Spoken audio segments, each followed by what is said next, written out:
Hi, my name's Grace Dawes. I'm editor for Movement. I'm here at Move 2023 today, and I'm joined by Niclas Poitiers. Thank you so much for joining with us. He's from Bruegel, and I'm here to chat to him. So how has your Move 2023 experience been so far, and what are you looking forward to throughout the day?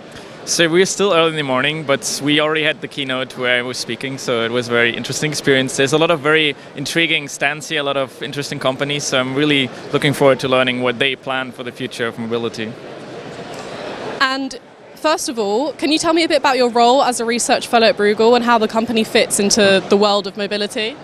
So we are a think tank. We focus on EU policy, which means we in the economic domain.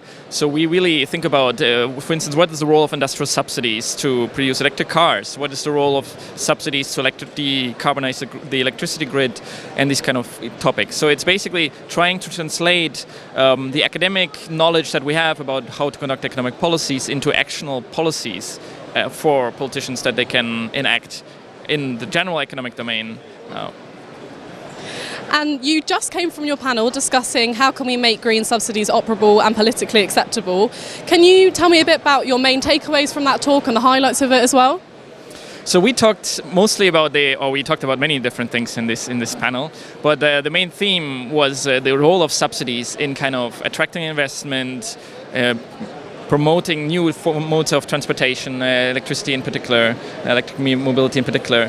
And I think we touched a lot of ground. It's such a big topic that we will not find a solution anytime here. I think if I knew the solution to most of these questions, I wouldn't be here. But it was fascinating, and I think we managed to touch a lot of ground in just a very short time. Yeah, I sat in your panel and it was very interesting, but it's a very specialist subject, and I think it is so broad in the sense that there's so much to talk about. So I look forward to hearing the rest of it. What are your predictions for the near to distant future in mobility when it comes to the cost of green subsidies for consumers? Will they ever not be controversial, and why?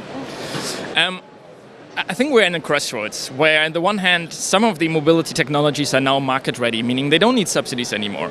Where at the same time, some large countries really want to push subsidies as a means to promote domestic industries. So where will we fall? Will we focus our subsidies on the things where we really need them? For instance, heavy-duty transport is something we haven't found a green way to do. Or will we basically use them trying to promote domestic industries, where probably more subsidies will go to something like consumer EVs, which are already much closer to being commercially viable by themselves?